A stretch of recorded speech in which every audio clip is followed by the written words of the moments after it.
Hello and welcome back to Shakesyear. We are finishing Edward III today. The end of this came up on me a little bit sooner than I anticipated. I thought we had another day. But today we're going to finish it off, and we get to finish it off hearing from Prince Edward in Act 5, Scene 1, which is obviously the last scene of the play. And it's the scene where all of the stuff comes together. We have King Edward almost being mean to a bunch of men from Calais, but then the Queen talks them out of it, and they're like, okay, we'll just take the city, but we won't kill or humiliate you. And then Copeland shows up with David, the King of Scots, who he captured, and then the Earl of Salisbury comes in and says, Prince Edward is dead. And the King Edward and Queen Philippa are very distressed by this until a messenger comes in and says, here's Prince Edward with his captives. So Prince Edward comes in with King John of France and his son, who he's taken captive. And King Edward is a little bit, so you said you were going to be showing up sooner than we imagined, and here you are, kind of a thing. And King John is like, okay, just tell us what it is that you're going to do with us. And King Edward's like, you'll find out. You'll find out. We'll take you to England, and it'll be bad, but we'll take you to England, and then you'll figure out what your fate is. And then Prince Edward pipes up and says, now, Father, this petition Edward makes, to thee, whose grace hath been his strongest shield, that as thy pleasure chose me for the man to be the instrument to show thy power, so thou wilt grant that many princes more, bred and brought up within that little isle, may still be famous for like victories.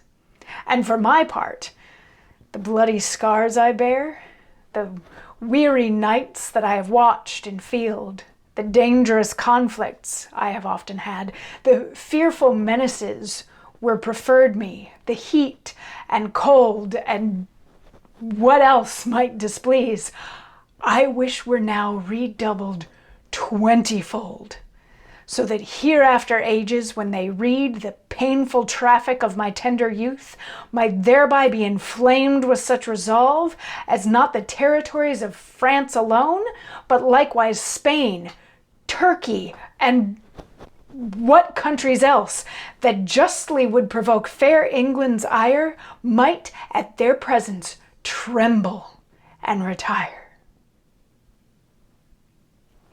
So at this point, Prince Edward was kind of already known as the Black Prince. I think he's referred to as the Black Prince a couple of times in this play.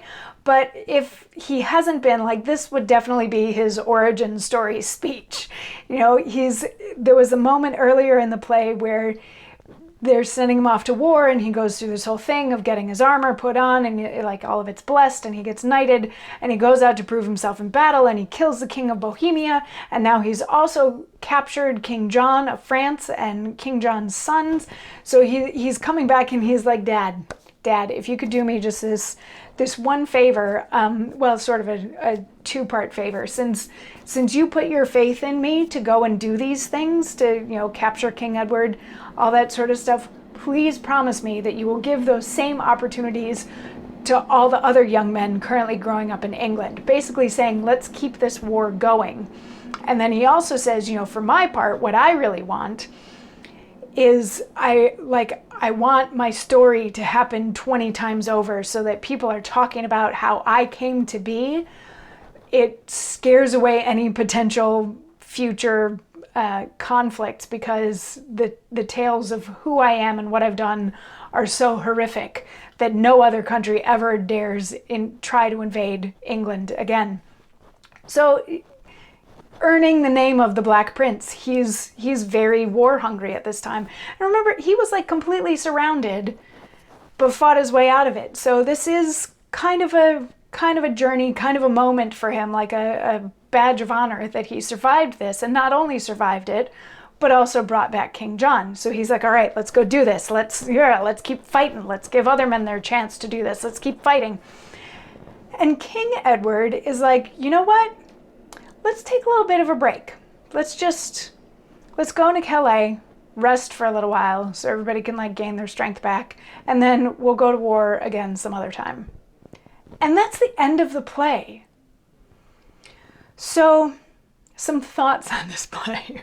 While I was working on this play, I was talking to one of my friends about the fact that I was working on this one, and my friend said, "Oh, that's the one. That's the Shakespeare history that makes everybody hate Shakespeare histories, right?" And at the time, I didn't think it was that bad, but in retrospect, it is maybe a little bit dissatisfying for a play that's called Edward III, and it's one would imagine that it's supposed to be about Edward III.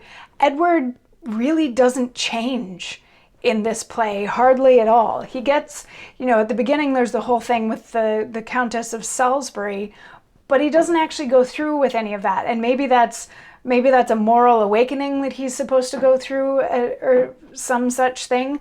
But that happens in Act 2, and then Acts 3, 4, and 5, he's still bloodthirsty and warlike and not very forgiving.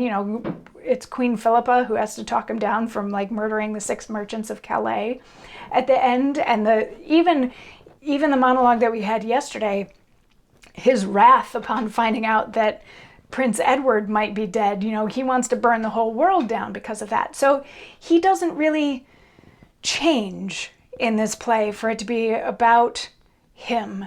And you might say that Prince Edward changes, or maybe this is supposed to be like an origin story of the Black Prince, who then is actually the king of Richard II. So it helps broaden that whole loop of plays a little bit. But Prince Edward doesn't really show up until the second half of the play. And there does feel like there's this disconnect. The first 2 acts are like a love story with this little story in the background about how the King of England should actually also be the King of France as well. And then the second half of the play is a war story that has nothing to do with romance.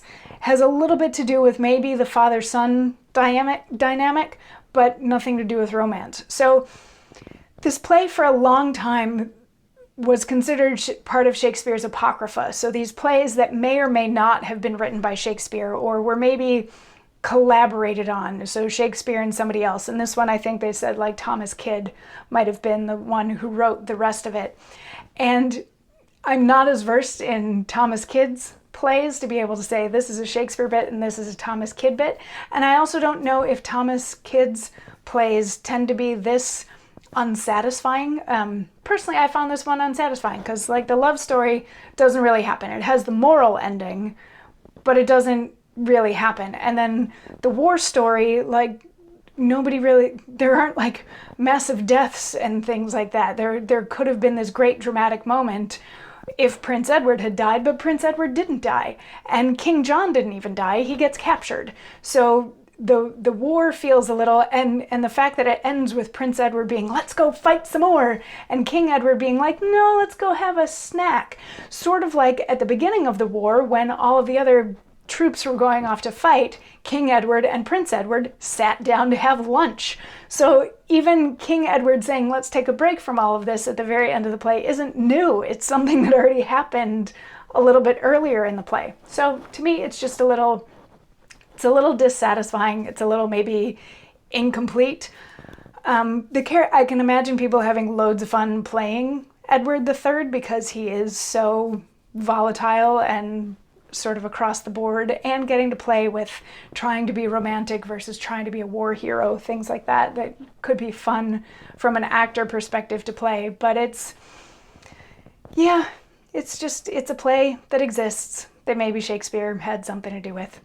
And tomorrow for New Play Day, we're going to dig into another one of those. This one is called Sir Thomas More, about which I know virtually nothing. So I'll be doing a bunch of reading tonight before we start to dig into that tomorrow, and I will see you then for New Play Day. Mwah.